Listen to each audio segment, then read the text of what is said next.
Bagaimana kalau saya kabarkan? Shh, bisik-bisik tetangga. Kalau ini bukan. Ini bisik-bisik para peneliti. Bahwa Bible itu ternyata setelah membandingkan aneka Bible yang saya miliki, maka saya sepakat untuk menyampaikan bahwa pedoman umat Kristiani di dunia, Bible adalah pewahyuan yang belum selesai. Karena nunggu wahyunya turun di Indonesia, saudara-saudara. Mau saya kasih tunjuk? Mau teman-teman? Mau? Nah, ini Bible turun di Indonesia. Mau kan? Mau teman-teman? Mau? Bunda, mau. Ini minta maaf ya. Jadi ini Holy Bible, kita tunjukkan. Nah, Bang meneliti 10 tahun, masa nggak dibagi-bagi sedikit, bagi sedikit. Kemarin saya membagikan apa? Ilmu kulit kan? Perkulitan, kulit Bible ini saya ajarkan. Betul nggak teman-teman? Kulitnya. Iya, ilmu kulit. Nanti kita menunggu teman-teman Kristen akan menulis Joshua ini menjadi Yesus bin Nun. Gitu. Artinya nama Yesus sudah terkenal sejak dulu kan gitu. Jadi ditulis Yesus bin Nun, kita tunggu. Saudara-saudara. Udah ilmu kulitnya langsung ilmu isi aja. Nanti kan sudah sering disampaikan kita ilmu isi.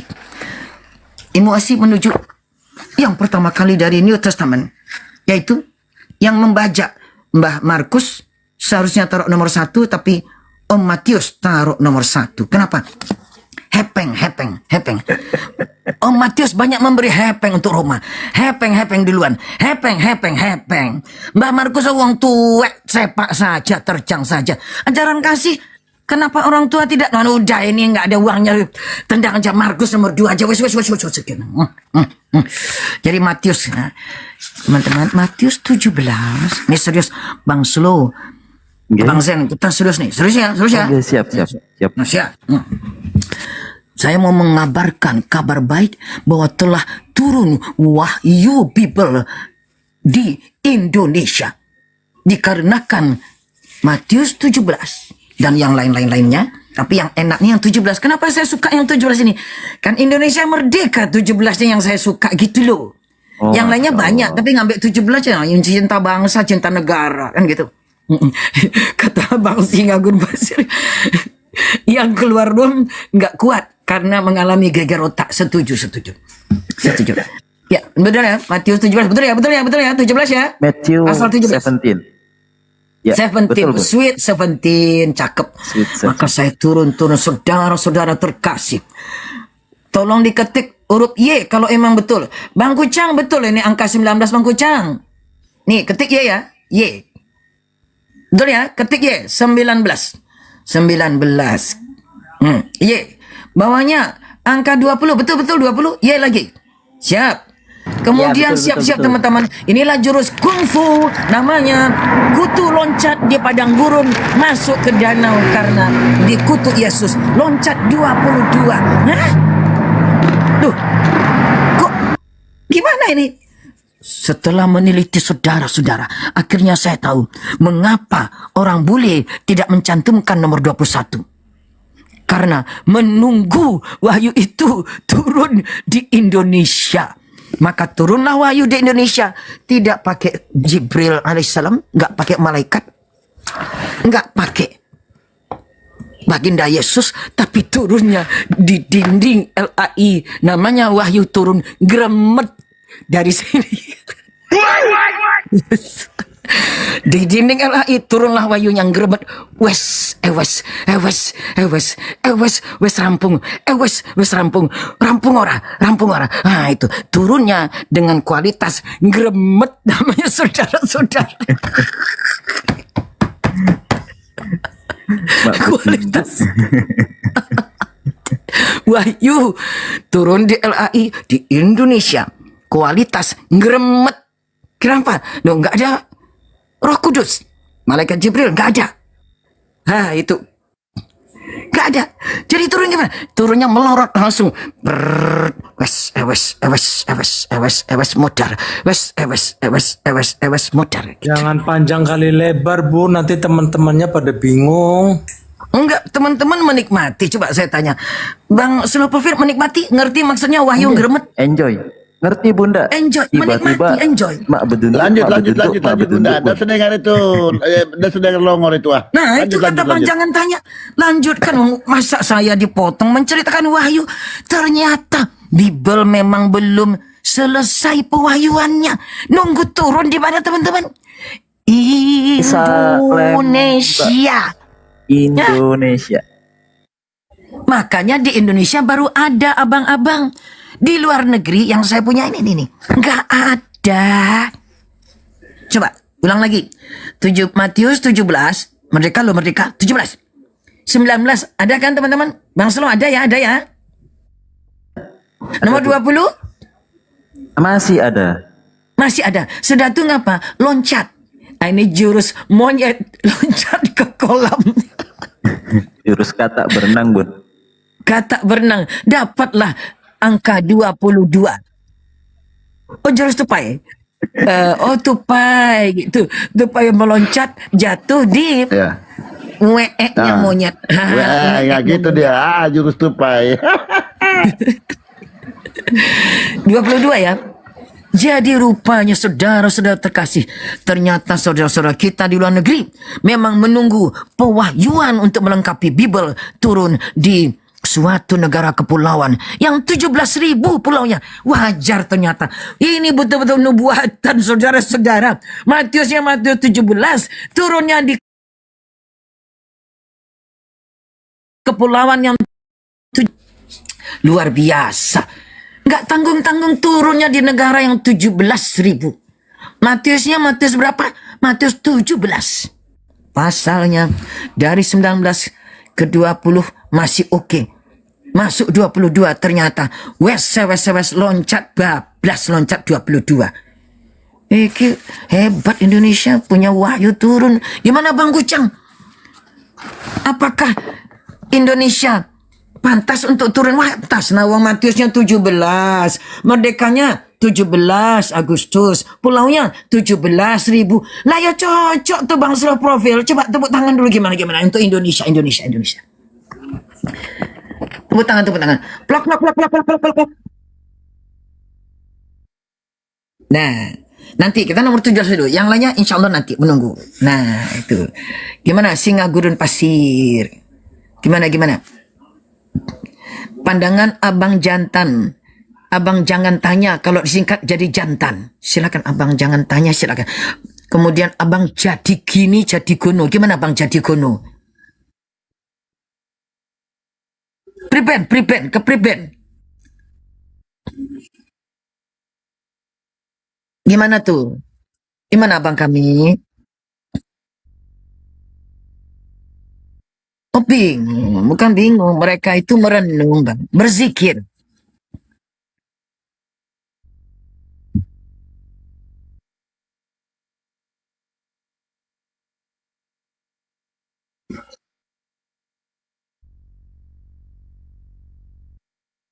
Saya jawab ya. Oke, terima kasih Bang AP9 Loho ya. Terima kasih. Di negara yang mempunyai pulau 17.000 tuh abang, tiap kali warga negaranya mendapatkan penemuan yang hebat, maka negara tutup mata.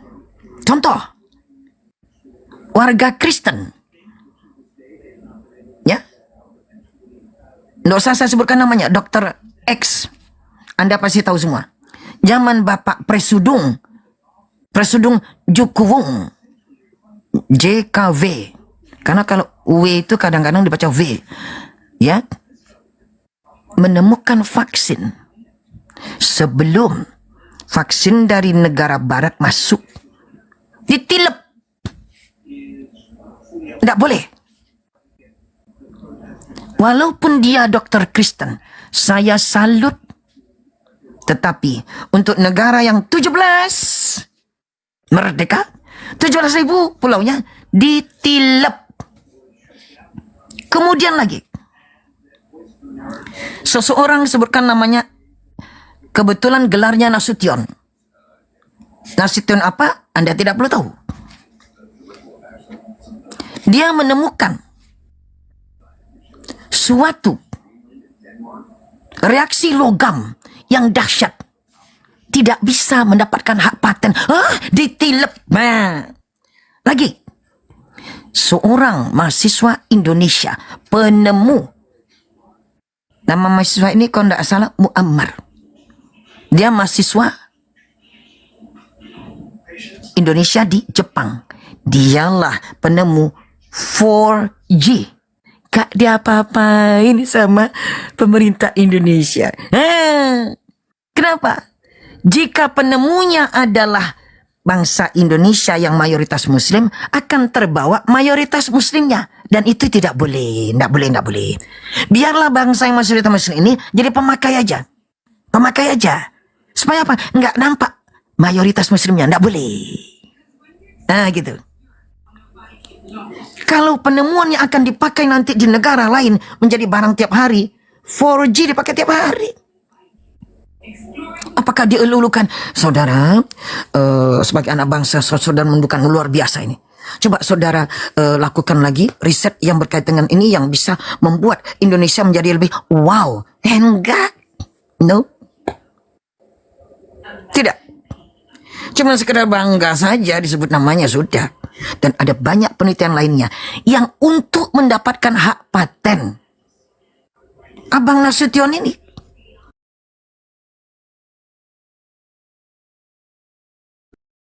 di sini berbelit, di sini berbelit sini. Luar biasa. Jadi kalau itu yang Anda persoalkan, justru satu, demikian jawabannya. Yang kedua, mengapa Indonesia tidak boleh menemukan sesuatu? Karena penduduk Indonesia 270-an juta, sekarang 300 juta. Jika dia menemukan sesuatu, maka barang luar nggak bisa masuk. Teknologi luar jadi nggak bisa masuk. Kenapa? Dikerjakan oleh mereka yang canggih-canggih ini. Sementara orang luar mau barangnya laku.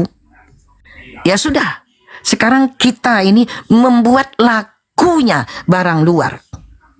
Kami telah menolong produk luar menjadi laku. Mereka dapat uang dari kami, dari kita semua. Walaupun ini tidak sehat, saya menghimbau kepada siapapun yang menemukan sesuatu. Jika di Indonesia nggak tembus, ayo ke Jerman. Saya di Amerika. Di Jerman, apapun yang Anda temukan, diangkat saudara-saudara. Kenapa? Karena negara itu ingin rakyatnya makmur. Kalau Indonesia tidak, ingin rakyatnya, ya biasa-biasa saja. Makai perut orang, makai. Bisa kok, bangsa kita bisa bang. Mobil, bisa. Pesawat, bisa. Diapain sekarang? Dibekukan. Sementara negara lain, timbul negara maju sekarang, India pun mau memproduksi pesawat. Lah duluan kita sebelum India. Apa? Dibekukan. Satelit. Nggak boleh. Kenapa? Ini negara mayoritas Muslim. Nggak boleh. Yang berkaitan teknologi tinggi, teknologi itu dibekukan aja. Dibilanglah begini, dibilanglah begono. Judulnya itu aja. Diamin, petieskan. Jadi canggih kita ini saudara. Tapi kalau dia berupa capaian pengetahuan yang sifat sekedar kejuaraan, boleh. Contoh, juara Olimpiade Matematika selalu anak-anak Indonesia. Itu boleh. Boleh. Saya pernah menjadi guru matematika di sini. Saya lihat kurikulumnya teman-teman. Maslow, kurikulum matematika di negeri ini, negara super piring ini, tertinggal jauh dengan kurikulum matematika anak Indonesia. Masya Allah. Yes. Saya mengajarkan materi yang kalau di Indonesia sudah dipelajari di kelas 4. Saya mengajarkan di sini di kelas 7. Di Indonesia sudah dipelajari kelas 2. Saya mengajarkan di sini di kelas 5. Saya jujur. Tertinggal beberapa kelas. Mereka mulai mengejar pada saat kuliah. Begitu. Kenapa mereka tidak bagus matematikanya? Karena ada hal lain. Mereka memperbanyak, ini saya akui juga nih Abang Luhur, mereka memperbanyak ilmu entrepreneur. Ilmu wira swasta. Bisnis kalau orang sekarang bilang. Mereka ini diajari untuk pede bicara, nggak usah takut. Maka anak-anaknya sejak kecil berani bicara dengan siapapun. Sayangnya ini menjadi buah yang memakan korban di gereja. Semalakam. Orang Amerika menjadi berani walaupun harus melawan pastornya. Walaupun harus meninggalkan gerejanya. Buah ini telah ditanam sejak di SD. Mereka merelakan tidak mengajarkan matematika seperti di Indonesia. Karena begitu kelas 8, kelas 9 yang diperbanyak itu berada kelas 1 SD diperbanyak untuk berani bicara. Biar salah nggak apa-apa, penting berani. Salah tidak itu baru ditentukan nanti setelah dia agak besar di kelas 5, 6, 7, 8, 9, 10, 11, 12. Tuh teman-teman. Saya Selamat pagi host Bunda tanpa ragu. Bunda, apa kabar? kalau Selamat pagi di- kembali, Baik. Ceng Ayu Rayani. Saya selamat malam di sini, nggih. Nggih, beda pira ya, 8 jam. Bunda, kan kalau di Dalam. Amerika itu sistemnya podo bayi di Indonesia itu sistem SKS, Bunda. Kalau kamu sudah lulus ngambil, ya kalau kamu pinter, kamu lebih cepat ngambil. Kamu nggak pinter, ya nggak naik-naik levelnya. Beda sama di sini Bunda, memang di sini matematika dalam, tapi di sana juga dalam, tergantung kecerdasan orang itu. Kan di sana kan kalau gampangannya di sini kayak di sini tuh, di sana tuh kan sistem SKS Bunda. Di sana juga kan kurikulumnya beda-beda Bunda. Ada yang Saya guru dulu, jadi ada nggak usah yang bicara itu, tambah. saya tahu Mbak. Anak Saya mengajar, juga saya nggak pengajar. sekolah di Indonesia Bunda. Semua anak saya nggak sekolah di Indonesia. Kuliah juga nggak di Indonesia, kerja juga nggak di Indonesia Bunda. Anak saya juga pakai kurikulum A-level. A-level.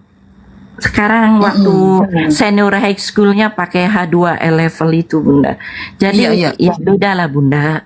Lagian juga Berarti nampak antara ya. Amerika sama Jerman itu memang beda Bunda. Iya, berarti kan apa yang saya katakan benar.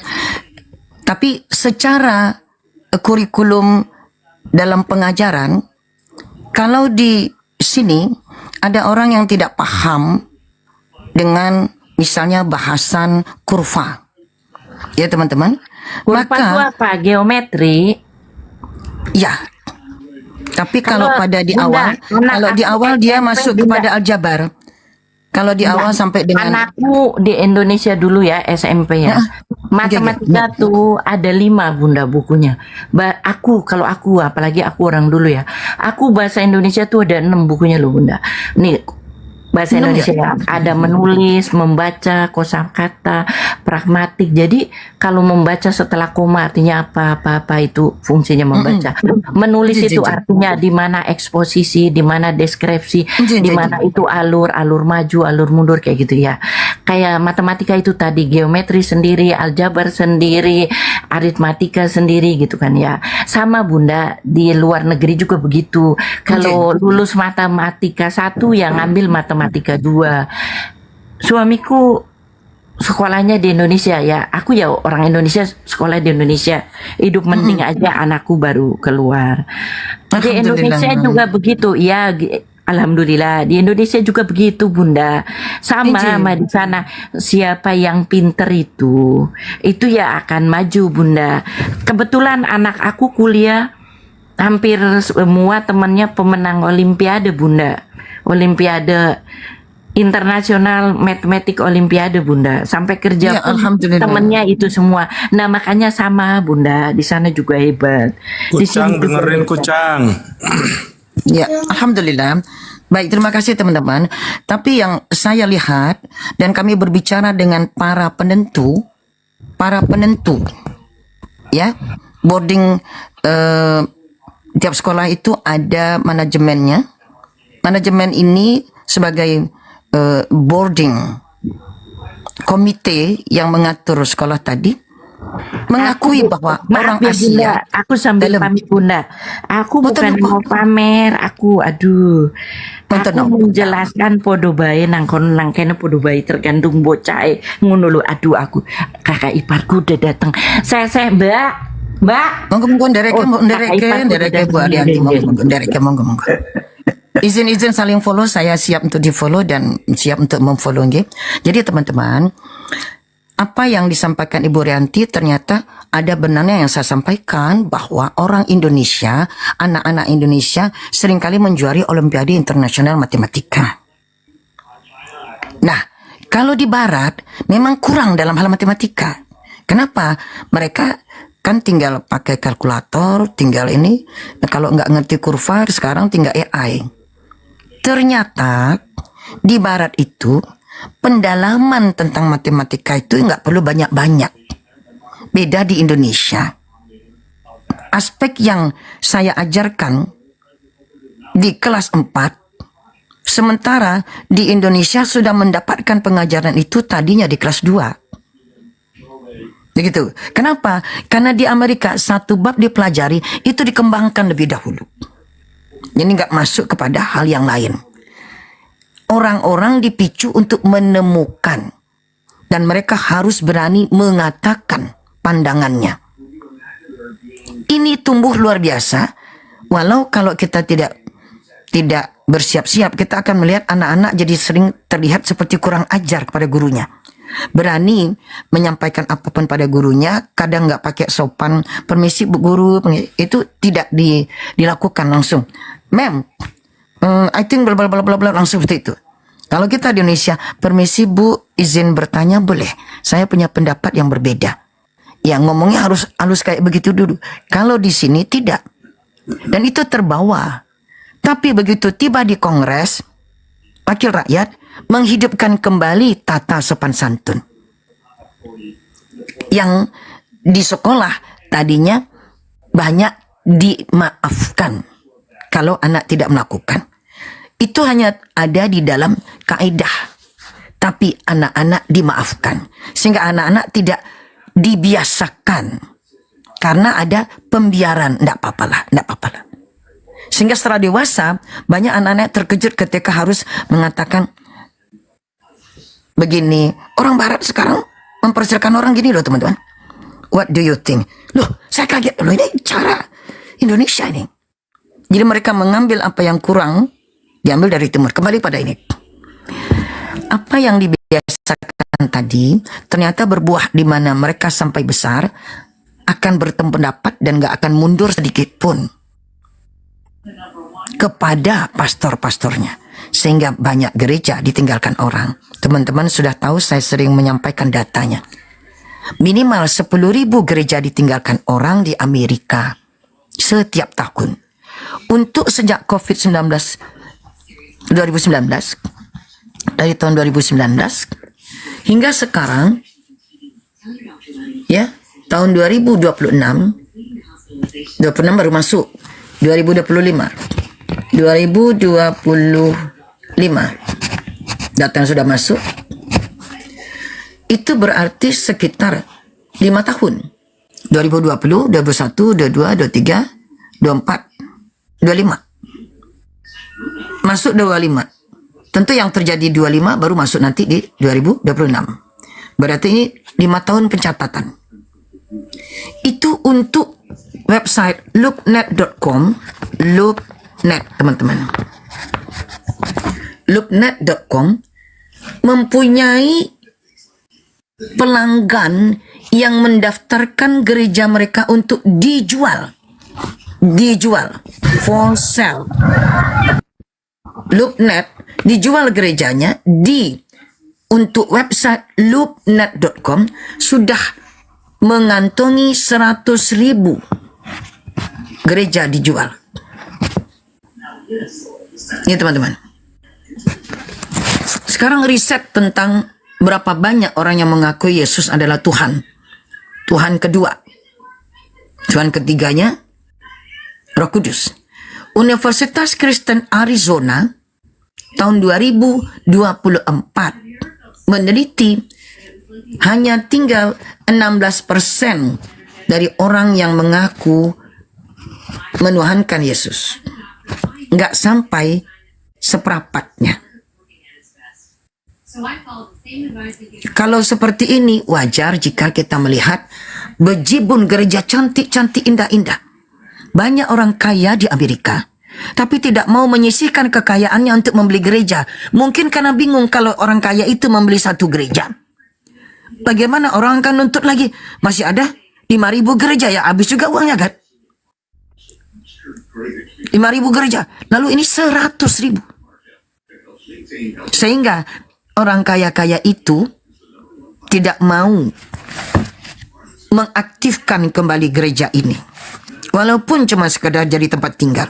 Jarang sekali. Memang ada beberapa yang jumlahnya kalau dibanding ini masih terlalu kecil. Ada beberapa yang menyelamatkan gereja ini untuk jadikan tempat tinggal atau kafe. Atau ya maaf disko-disko gitu. Atau untuk orang yang kaya tadi. Ada beberapa yang nggak terlalu kaya. Yang ini malah yang sedang-sedang kayanya. Itu membeli bekas gereja untuk jadi tempat apa? Hadiah untuk anaknya. Anaknya suka main skateboard, di dalam bekas gereja itu untuk dipakai main skateboard. Nah, pemimpin-pemimpin tokoh-tokoh menghimbau, mbok yo selamatkanlah bangunan tua ini. Gitu teman-teman. Tapi mereka karena sudah merasa jengah dengan kegerejaan, jadi mereka tidak terhimbau. Saya pribadi, saya sedih-sedihnya bukan kepada para ini ya teman-teman, para pastornya. Saya sedihnya jujur kepada tukang pakunya gitu. Ingat yang maku tangan baginda Yesus kalau menurut Bible gitu loh. Tangan manusia dipaku gitu loh Bang Slo, sakjane aku iki ngono loh. Itu Bang Slo. Perhatinya tuh sama yang tukang paku. Kenapa? Ingat ada orang kok tangannya dipaku di palang kayu gitu loh Bang Slo. Oh, gimana menurut Bang Slo? Nerongso enggak? Gimana?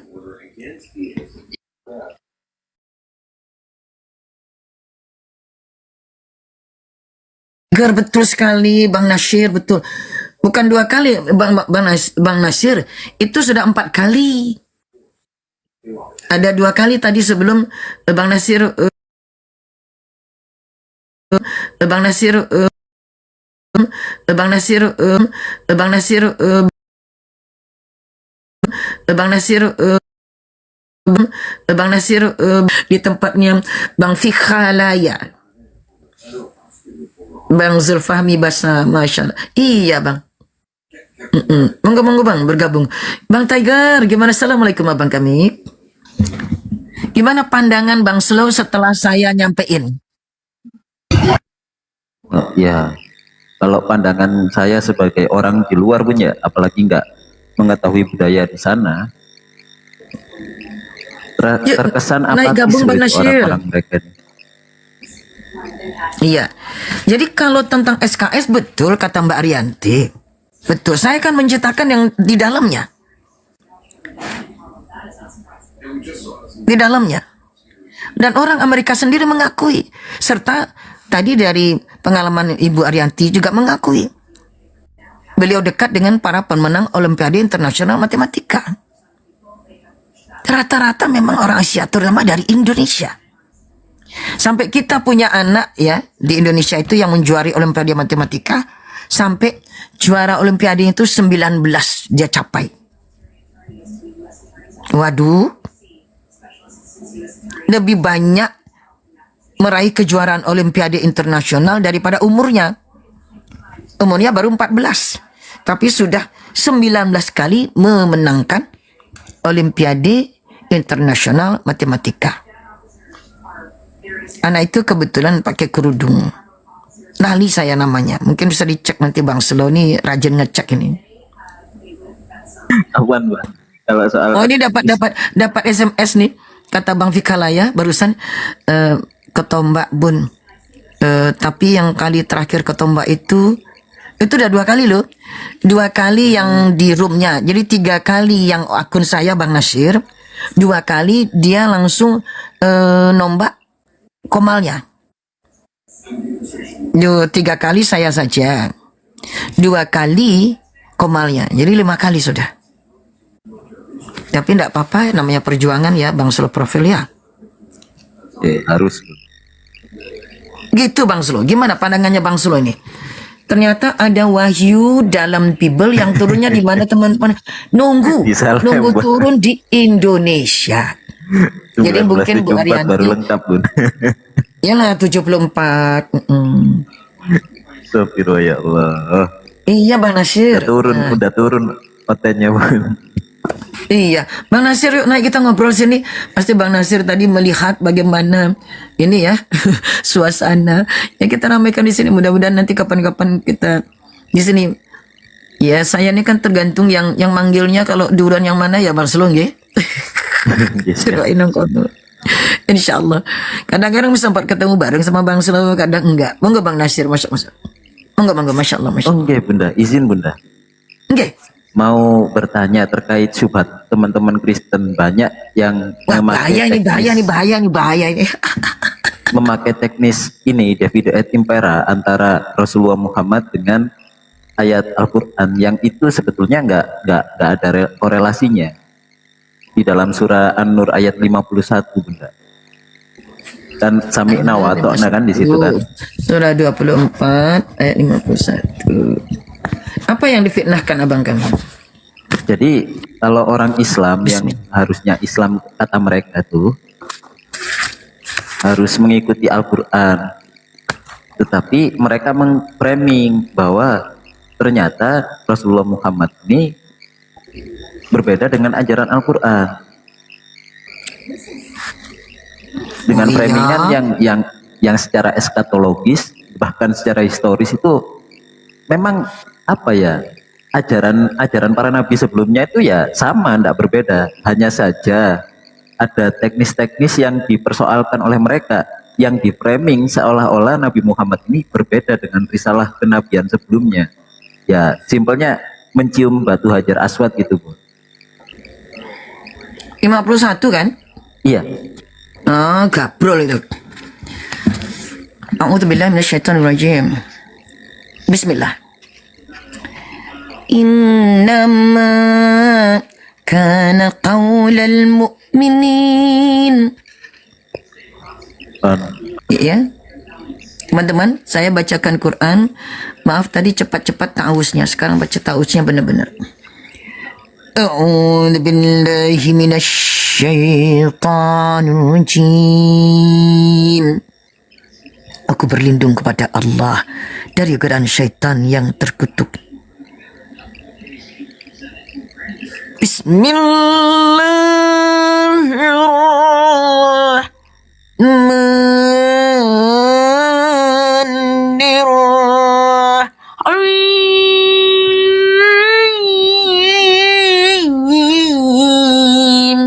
Dengan menyebut Allah yang Maha Pengasih lagi Maha Penyayang.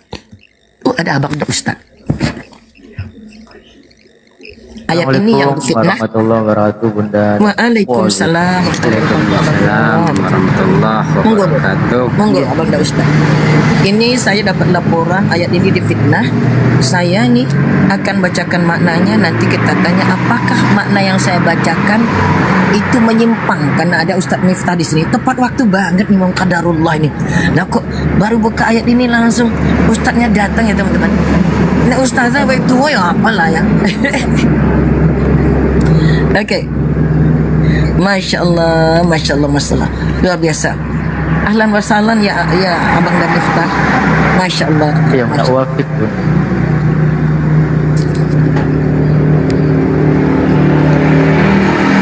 Innama kana qawlal mu'minina idza du'u ilallahi wa rasulihi liyahkum bainahum. Teman-teman, sesungguhnya levelnya, eksistensinya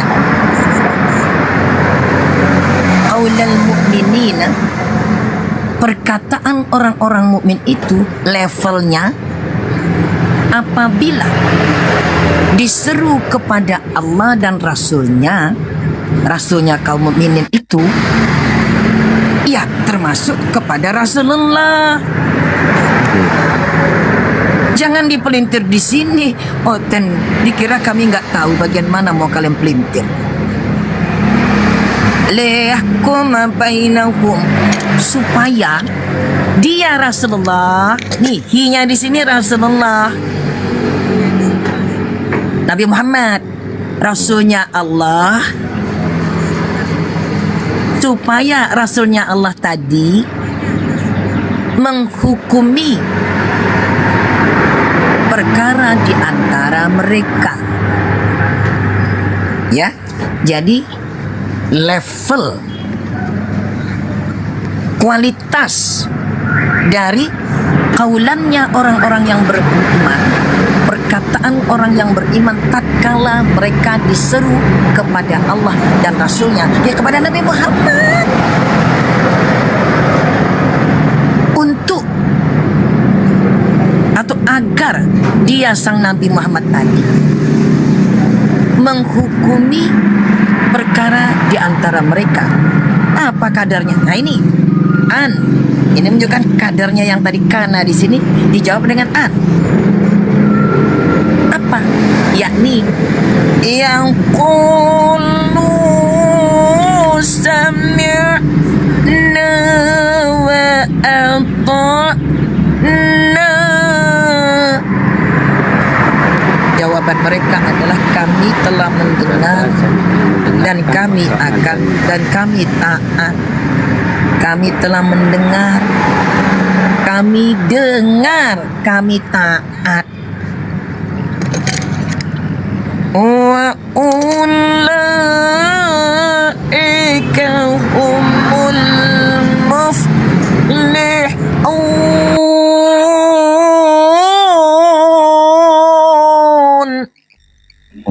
Dan adalah mereka itu orang-orang yang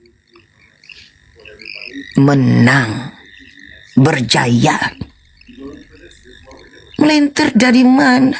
Dikatakan berlawan, apanya berlawanannya? Bukan, Bun. Nah, Mereka itu memframingnya jauh dari konteks ayat ini jauh. Di oh, sini apa kan framingnya? perintahnya untuk taat kepada Allah dan Nabi dan Rasulullah Muhammad. Tetapi mereka memframing seolah-olah Nabi Muhammad itu membuat ajaran sendiri yang tidak diajarkan dalam ayat Al-Quran. Ya, salah satunya adalah mencium Hajar Aswad itu tadi. Dengan pertanyaan mereka yang tendensi memang untuk menyerang. Di mana di dalam ayat Al-Quran Nabiullah Ibrahim itu pernah mencium Hajar Aswad. Seolah-olah hadis yang mereka baca, yang mereka dengar bahkan, itu adalah perintah ritual yang wajib. Ya teman-teman, auzubillahi ya, astagfirullah. Mereka itu memetik buah dari propaganda Yahudi. Yahudi menggosok-gosok kaum muslimin untuk menjadi pentolan namanya ingkarus sunnah. Orang ingkarus sunnah inilah yang dipegang oleh mohon maaf, dalam Islam tidak bisa menerima wahyu tapi menendang yang pemegang wahyu. Rasulullah pemegang wahyu. Apa yang ia katakan? Satu, apa saja tentang wahyu kita hafalkan, sahabat hafalkan, kita amalkan. Dua, apa yang beliau katakan tentang kehidupan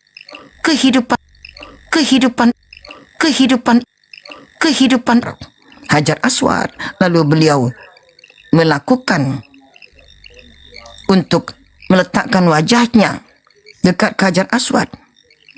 Itu nggak bisa mencium ya. Kadang-kadang ya itu saya ini kembali kepada Ustaz Miftah nih. Penerjemahan lagi Ustaz Miftah.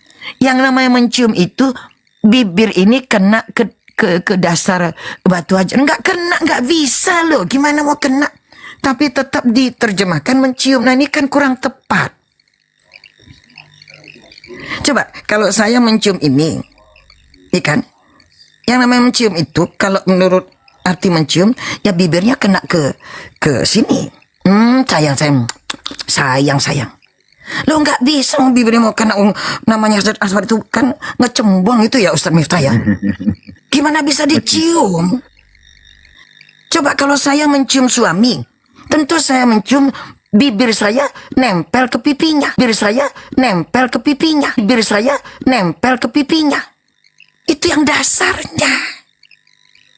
Bukan pinggiran tepi cincinnya. Gitu. Gimana harus menciumnya wong jahil legok piye to, Mas? Nggih. Ya kan?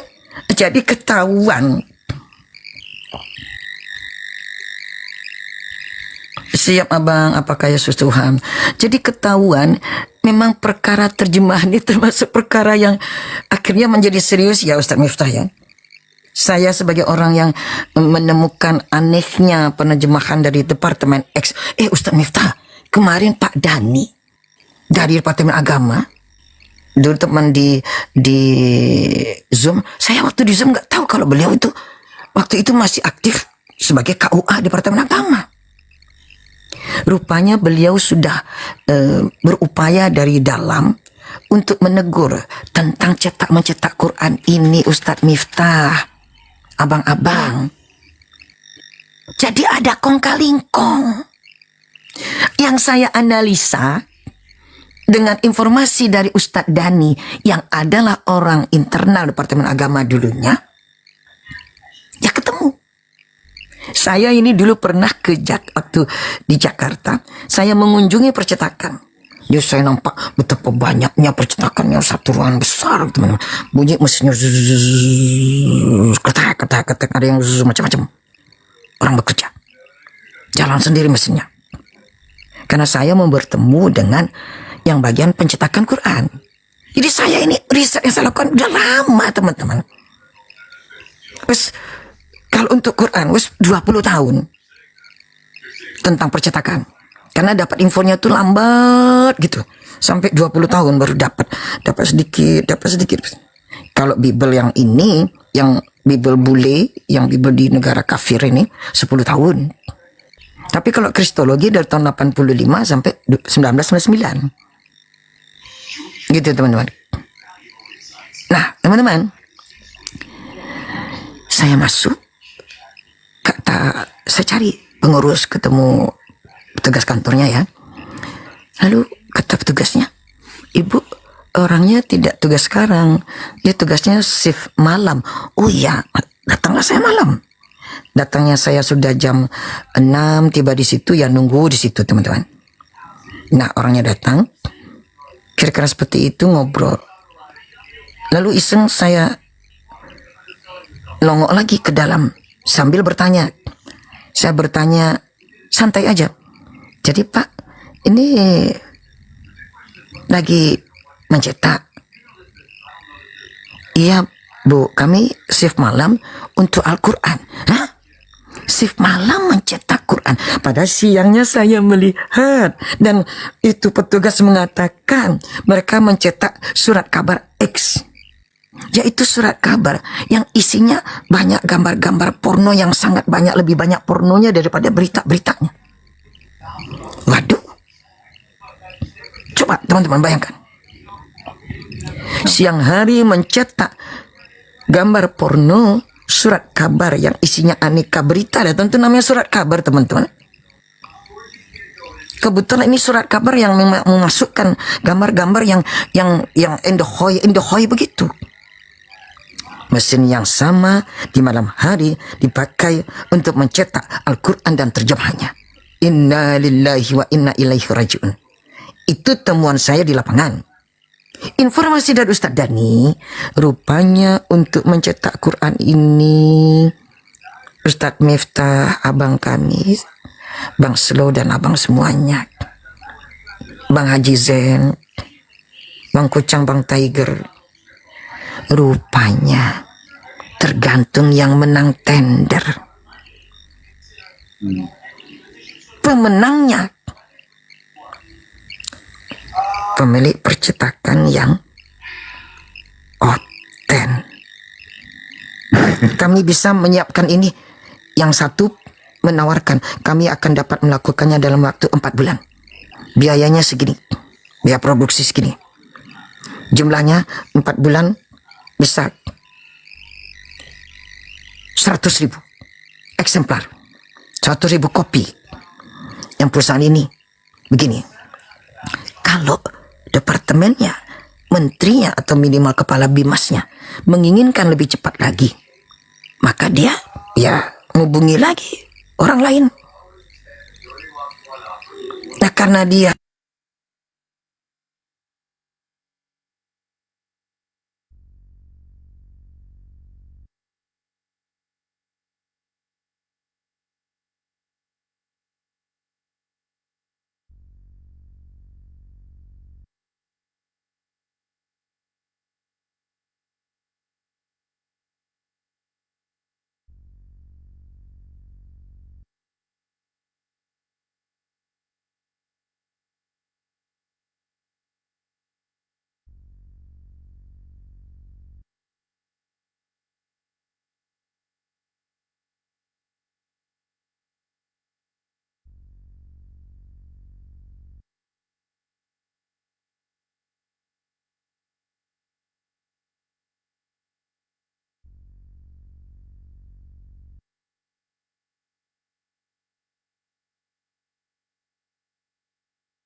itu dia di sorga. Ini perkataan Yesus.